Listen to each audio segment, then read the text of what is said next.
After closing down KKW Beauty in 2021, Kim Kardashian is now selling makeup again through her new brand, Skin. And consumers seem to be a bit underwhelmed with the new brand and the return of makeup from Kim Kardashian. And this conversation has left me thinking a lot about the idea of a rebrand in the beauty space and what does a good rebrand look like? Who has successfully rebranded in this space? And I want to talk about it today. So looking back over the last few years in the beauty industry, there are a few key brands that I identified that have either successfully or, in my opinion, unsuccessfully rebranded their line. And I want to break it down today and determine why some of them are able to do it so well and essentially save their brand, and why some leave us super underwhelmed. So it feels inevitable that we will start with Skin, Kim's brand. Previously, you might have been familiar with KKW Beauty. Now, I've actually done a full deep dive into KKW right around the time that they closed down. Well, I guess not right around the time, but I do have a full video about it. I will leave it linked down below. It is in my Rise and Fall series. It goes super in depth on the brand. And I think that context is really important to the story here to remember that KKW Beauty was initially started under the umbrella of Seed, which is the brand incubator that brought us ColourPop. They later brought us KELLYG Cosmetics, which we will discuss in today's video as well, but in 2017, Seed Beauty created KKW Beauty, Kim Kardashian's makeup brand. And if you remember, the first product was the ever controversial contour stick, which seemed like a very fitting first launch considering that Kim Kardashian was very well known for her makeup style and specifically the technique of contouring.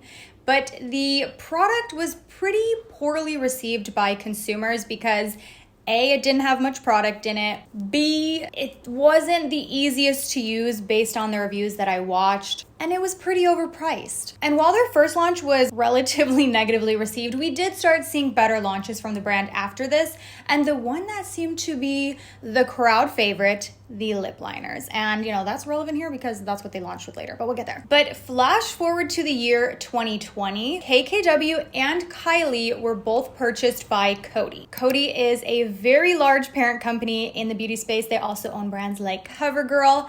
And at the time, Coty purchased a 20% stake in KKW and a controlling stake in KELLYG Cosmetics, which led to Seed Beauty, the brand incubator, suing KELLYG Cosmetics and KKW for the misappropriation of trade secrets, seemingly because they didn't want Coty to then have access to those formulas. Because of this, both KELLYG Cosmetics and KKW allegedly needed to reformulate every single product because they were no longer able to use those formulations that they previously had. Now, this was settled outside of court, but regardless, that was the reason these brands closed down, but that was not the reason that was presented to the public. And with KKW Beauty specifically, they posted on their Instagram back in summer 2021 that they were closing down and would be back under a new name. So later on, Kim founded Skin by Kim, which also came with a bit of controversy because Lori Harvey had already trademarked Skin, spelled kind of differently, SKKN versus SKN, but still, she did have a trademark for an almost identical name before Kim Kardashian did. But under this new line, in the beginning, she brought us skincare, and I don't know if you've really looked into the Skin by Kim website, but the products are incredibly expensive, a considerable jump from the price points we were familiar with KKW Beauty. Granted, this is skincare versus makeup. A hyaluronic acid serum for $90, a vitamin C serum for $90, $75 eye cream. And I have not heard very much buzz, if any, about the Skin by Kim brand, but what I have heard a lot of buzz about is the new makeup line that she just launched within Skin by Kim. The line includes 3 different products. We've got an eyeshadow palette, lip liners, which everyone was excited about because that seemed to be the favorite from the original brand, and also a soft matte lip color. Now, I've heard some backlash about the lip liners because they're 15 shades of nude. As a lip liner obsessed person, that was an exciting thing for me. There was nothing underwhelming about that. I'm yes, 15 shades of nude. That is exactly what I'm looking for. But in my opinion, the more underwhelming launch from the brand was the eyeshadow palette. So this is called the Classic Mattes eyeshadow palette, and it retails for $50, which, let me just say, I know everything is going up in price, but I miss the days of $40 eyeshadow palettes. Like $40 or $50 is the new $40. Like $40 used to be kind of the standard for a high-end eyeshadow palette, and now like $40 would seem cheap compared to many high-end eyeshadow palettes at Sephora. But this retails for $50. In my opinion, the packaging, the color story, it is incredibly uninspired.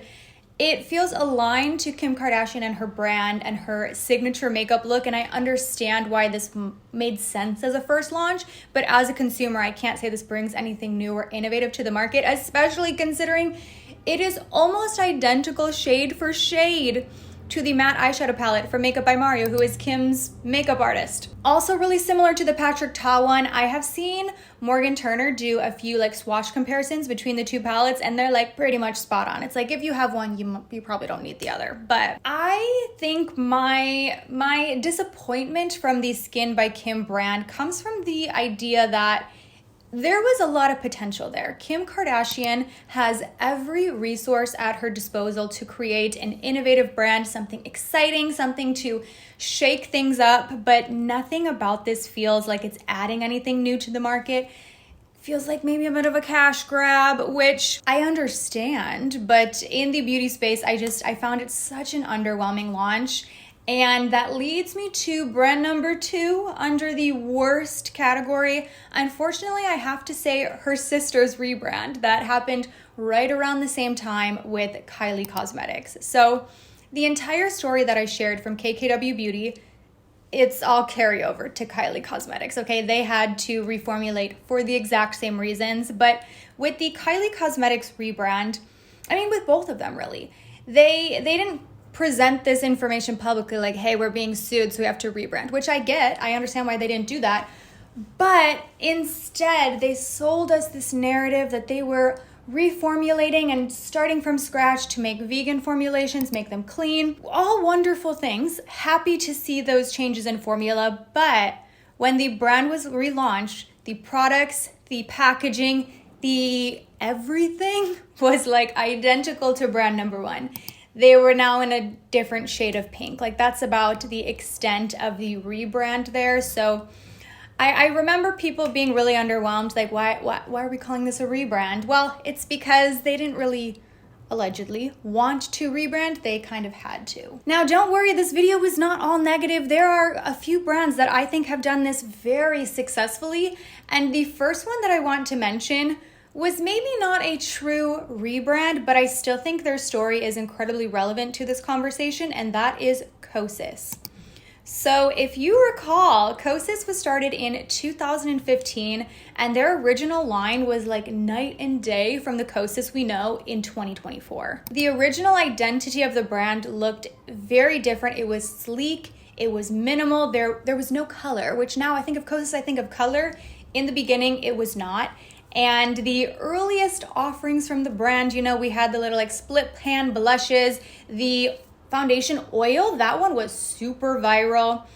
And when Kosas launched in 2015, this style of packaging was what was very aligned with the look of clean beauty in that time period. So clean beauty as we know it today has really exploded as a category. And it can be identified through this very pastel, colorful packaging that we see today. But in 2015, when Kosas was founded, the look of their products was very aligned with the concept of clean beauty to the consumer at that time. And I did a video about this last year. It always sounds weird to say last year when you're like in the beginning of a new year, because I'm like, it actually wasn't that long ago that I did the video, but it was technically last year.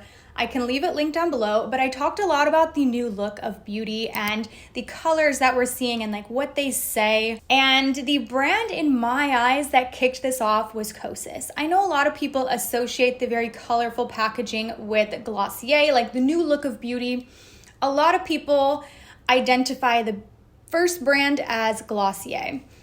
And for me, the Glossier aesthetic is quite a bit different than what I'm describing here. This colorful minimalism is a bit different than the Glossier like millennial pink look. Kosas uses bright yellows, bright purples, oranges. It's punchy, it's bold. And I think of Kosas as the main brand that started pushing this shift in packaging, because afterwards, and again, I'll leave that video link down below, from years like 2018 up to like current day, it was like every year we were getting a new brand that was basically molding itself in the Kosas identity. And don't get me wrong, I do think Glossier is like loosely connected to this look and this conversation, but like that's for another story or for another video. And while Kosas didn't come out and publicly say, hey, we're rebranding, we're redoing everything, there is still a very evident shift in the messaging we've seen from Kosas in terms of the packaging, the colors that they use, and their marketing in general. It feels a little bit more Gen Z focused. It definitely fits into that clean beauty identity. And I think they did it very quietly, but very successfully. Now, a brand that had a much more official rebrand is Haus Labs.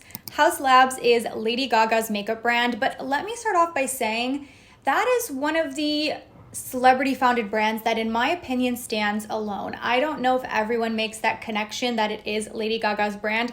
I mean, maybe probably watching this video you do because we're very versed in the beauty space, but I would say perhaps the average shopper at Sephora, if they didn't see like Haus Labs by Lady Gaga, but like if they just saw that name, I don't think there's the immediate connection there that, oh yes, this is Lady Gaga's brand. I don't think they're shouting that from the rooftops the way we see from Skin by Kim or KELLYG Cosmetics. But the original version of Haus Labs was like night and day from the Haus Labs that we know in Sephora today.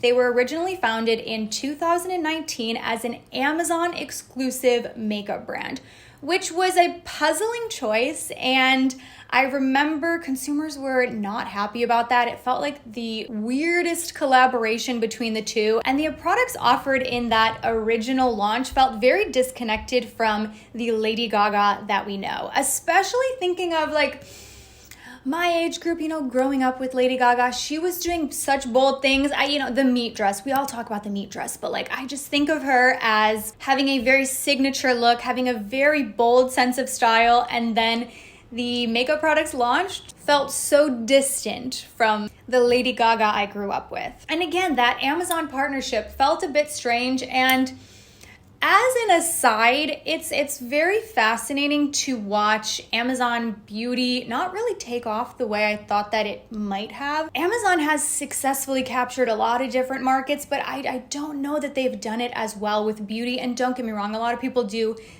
look at Amazon to purchase their beauty products. And I'm sure that in 2019, when they made this partnership between Amazon and Lady Gaga, they were very optimistic about the selling potential and the growth of beauty on Amazon, but I just don't know that it's done the numbers that I might have expected. And I'm not talking about the brand, I'm talking about just like Amazon beauty in general. But anyways, Haus Labs on Amazon kind of just like quietly faded away until 2022 when they announced a major rebrand. Everything about the line was different, and they were coming into Sephora.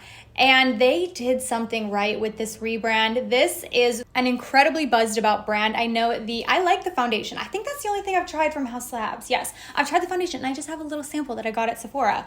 But I do like it. I need to buy the full size of that one because I think it is beautiful. The concealer has been well loved. And I have to say, I think a lot of the success lies in the foundation. There is something about having a hero product as a brand that people know you for, especially considering a product like foundation gets repurchased on a pretty consistent basis. This product won a 2023 Allure Best of Beauty Award, and overall, the rebrand from Haus Labs seems to be going over beautifully. Now, I have another category for a brand that I initially put in my best rebrand, but the more I started thinking of it, I didn't think that was a fair categorization. So I added a third one for the in the middle rebrands. It was good, it was necessary, but maybe not a slam dunk. And that is the brand KVD Beauty. This is another brand that I've done a full deep dive on. So I've got the KELLYG one, the KKW one, and the KVD one. I'll actually just leave my deep dive playlist down below if you want to watch. Those are the videos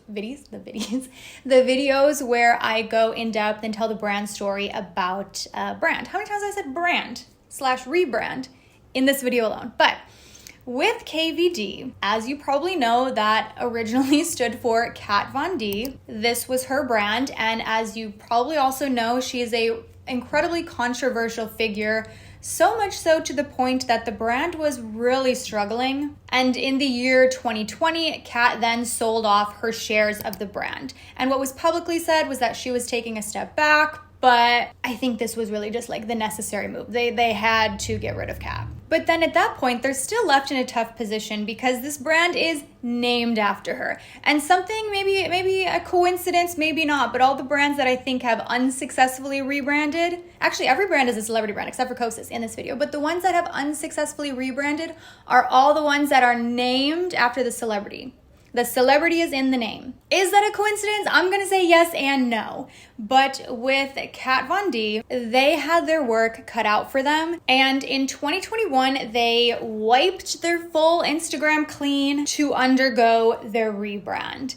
And for context, KVD is under the Kendo umbrella. Kendo is a beauty incubator responsible for brands like Fenty, Bite Beauty, which as we know is no longer a brand, but now they have Lip Lab, which are their like experience stores where you can go in and make a lipstick. I've done that many times and I love it.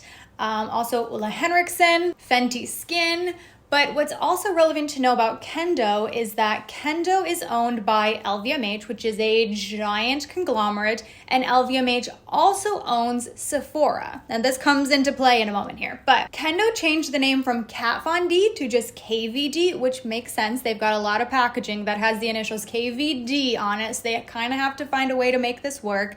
But how do you make that distance from the person, Kat Von D? So what they did was they say it stands for Cara Veritas Decora, Value, Truth, and Beauty. I'm not gonna lie, it felt a little bit forced. I was like, okay, but in their defense, I don't know what other direction they would have gone. I remember at the time saying they could have rebranded to like KVB, which would stand for Kendo Vegan Beauty. But I don't know if they wanted to like fully identify under Kendo, specifically make that their namesake brand. But for a while there, it felt like Kendo had done the impossible. KVD was going viral specifically for their Good Apple Foundation. Do you remember that product? There was a time where I was like, okay, enough. Like I would be scrolling through my feed. I was like, you could not escape that foundation. It was like every video they would draw it on.